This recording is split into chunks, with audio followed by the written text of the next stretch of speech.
Why have a non-binding? Hey, let me talk about what we got done here tonight. The Republican Party and President Trump and everybody that works on our side has promised fiscal responsibility and fiscal discipline, and we're delivering on those promises again tonight.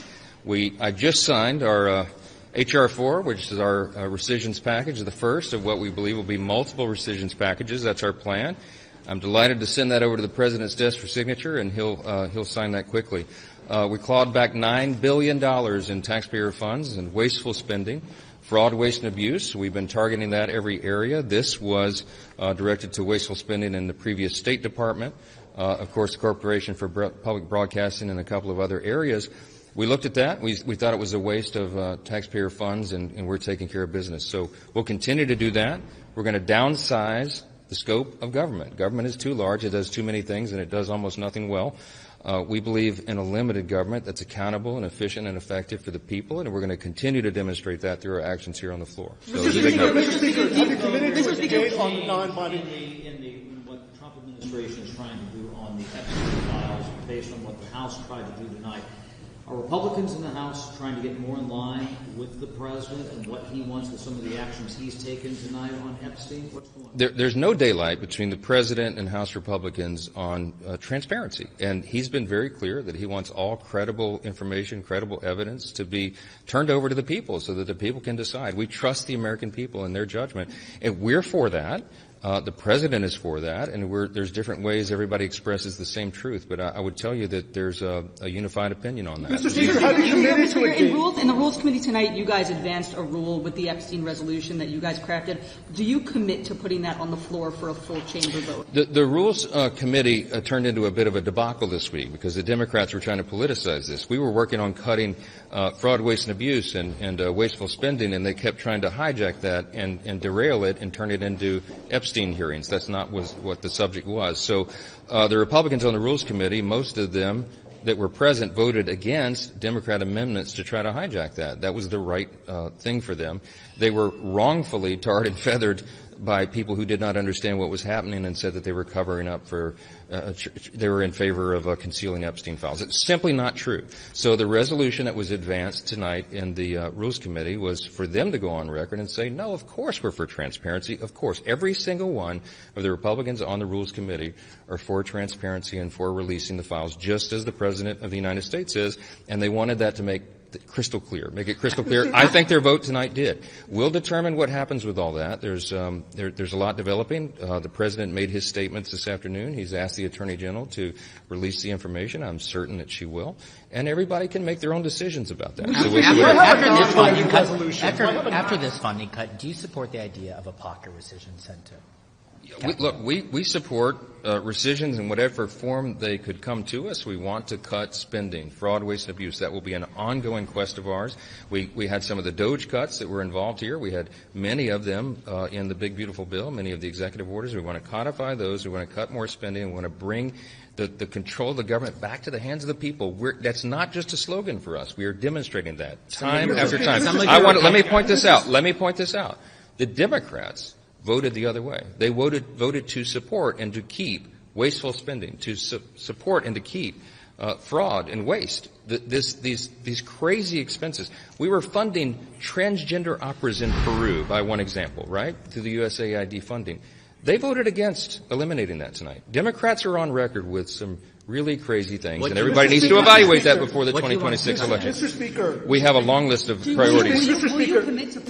Will you commit to putting the Epstein rule on the floor, or are you going to put that? We will see how all this develops. We're in line with the White House. There's no daylight between us. We want transparency, and I think that will be delivered for the people. Thank you, Mr. Speaker, and I thank the distinguished gentleman, the top Democrat on the Rules Committee, Mr. McGovern, for his leadership and for yielding. Thank all of the distinguished members of the Rules Committee for their steadfast and courageous, insightful participation and opposition to this rule and the substantive legislation that underlies this particular rule. I also want to thank Rosa DeLauro for her principled and strong opposition to this reckless Republican rescissions package.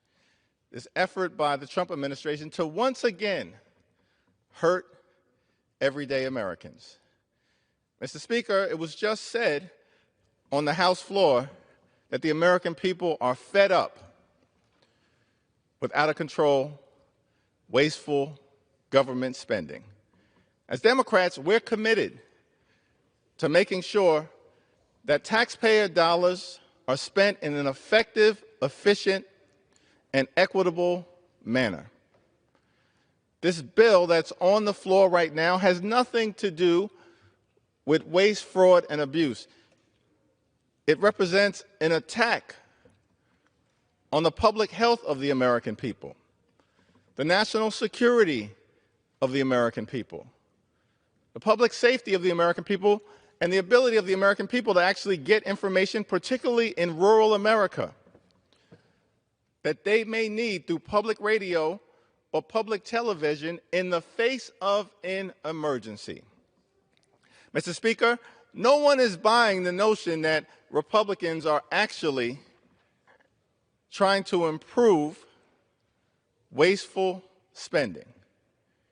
In the aftermath of this one big, ugly bill that just passed this chamber and has been signed into law that explodes the debt by more than $3 trillion, and then asks everyday Americans to pay for part of the expenses in the bill by ripping away health care from more than 17 million Americans. Hospitals will close, nursing homes will shut down, community-based health clinics will be unable to provide services to everyday Americans, and as a result of the one big ugly bill, people will die. It's an all-out assault on health care, the largest cut to Medicaid in American history. It also rips food out of the mouths of hungry children, seniors, and veterans, all of this being done to provide massive tax breaks to billionaires.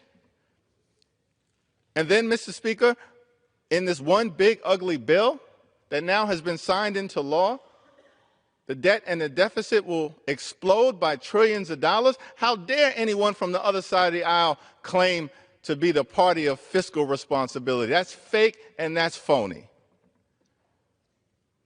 So when you look at this particular piece of legislation that's in front of us right now, this reckless Republican rescissions package, it undermines American national security and American leadership in the world. This is not an America First bill, it's a China First bill, because of the void that's being created all across the world. It's in America's interests, our national security interests, our leadership interests, to make sure that we're investing in development and diplomacy and democracy all across the world. Great leaders have recognized that throughout the American journey. It was Abraham Lincoln who came to the House chamber in the middle of the Civil War.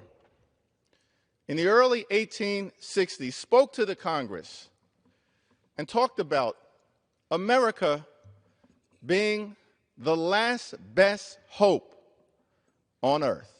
President Lincoln said that in the 1860s, visionary declaration of the role that America might one day play as the leader of the free world. And this legislation, this reckless Republican rescissions package, undermines our ability to keep our people safe here and to project America's soft power all over the globe. Why would we undermine our ability to use diplomacy, democracy, and development to protect our own national security? Mr. Speaker, Mr. President, he promised that on day one he was going to end the war in Ukraine. That's now going on. And in this particular piece of legislation, we're undermining the ability of Ukraine to continue to valiantly fight against Russian aggression. Russia is not our friend.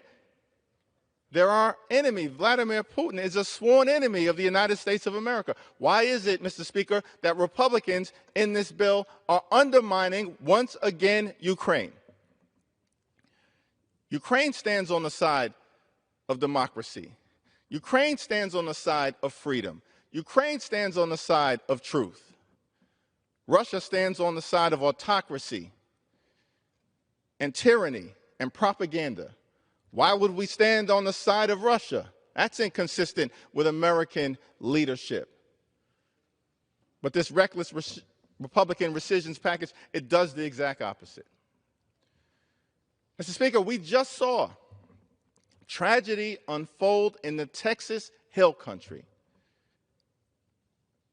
More than 24 children have died. Parents should never have to bury their children. More than 100 Texans died in the deadly floods. And there are a lot of questions that need to be asked about government failure, state government failure in Texas. The governor of Texas, he's got a lot of questions that need to be answered. Instead, he's trying to rig the Texas congressional map in the middle of a search and rescue operation. He's got to answer some questions. Trump administration needs to answer some questions about the National Weather Service and the devastating cuts that have been inflicted on them. Trump administration, Mr. Speaker, needs to answer some questions about the stated goal to defund FEMA. So in the midst of this tragedy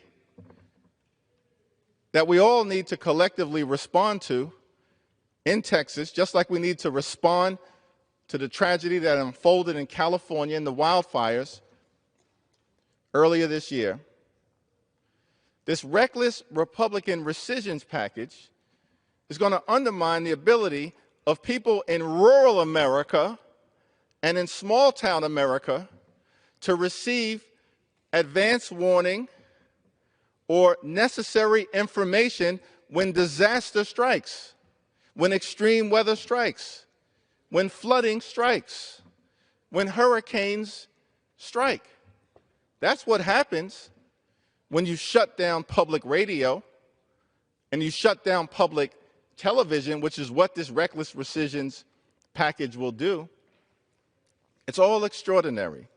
Mr. Speaker, I don't understand why Republicans continue to advance legislation on the floor of the House of Representatives that hurt everyday Americans.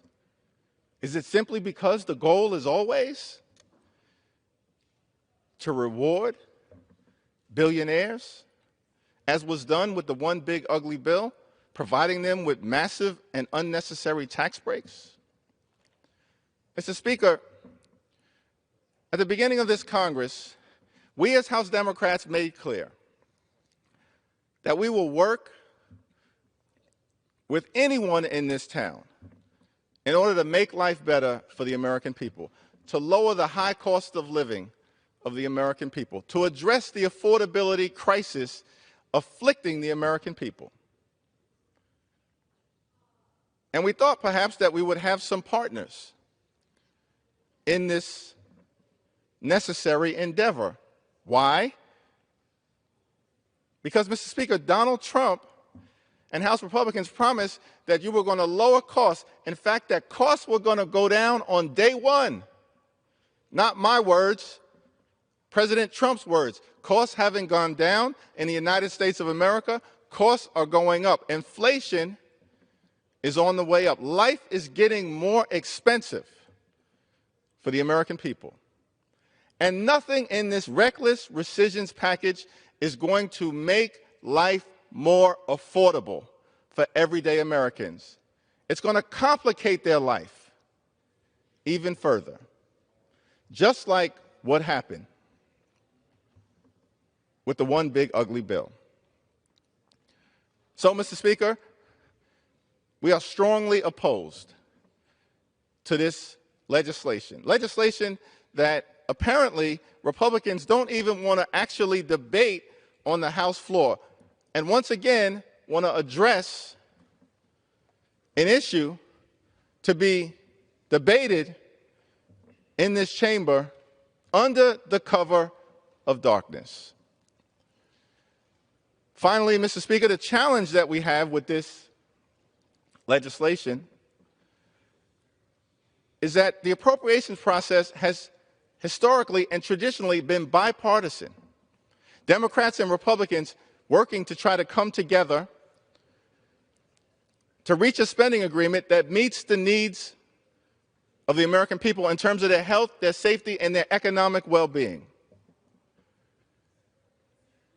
And do it, House Democrats, Senate Democrats, House Republicans, Senate Republicans, a bipartisan appropriations process to try to reach an enlightened agreement. But what this rescissions package signals to us and the people that we represent, more importantly, what it signals to America, as the OMB director just said, Republicans, Mr. Speaker, aren't interested in bipartisanship, aren't interested in common sense solutions to finding common ground anchored in Democrats and Republicans coming together. We know that's the case because we've made clear our willingness to solve the challenges that the American people face and work with anyone in this town, particularly when it comes to lowering the high cost of living in the United States of America. Republicans continue to do nothing about that, not a damn thing, to make life more affordable for the American people.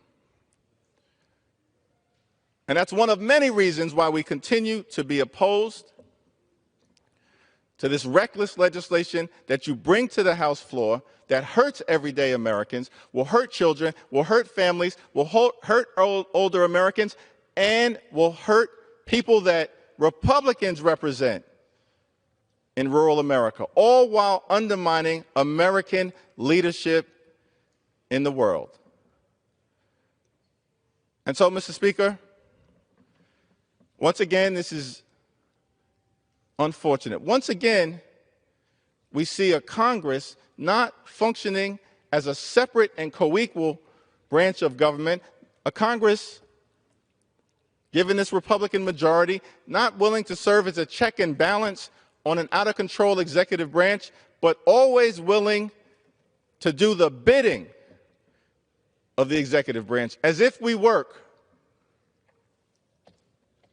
for the Article II branch of government. We don't work for Donald Trump. We don't work for J.D. Vance. We don't work for the OMB director. We work for the American people, and that's why we are a hard no against this reckless rescissions package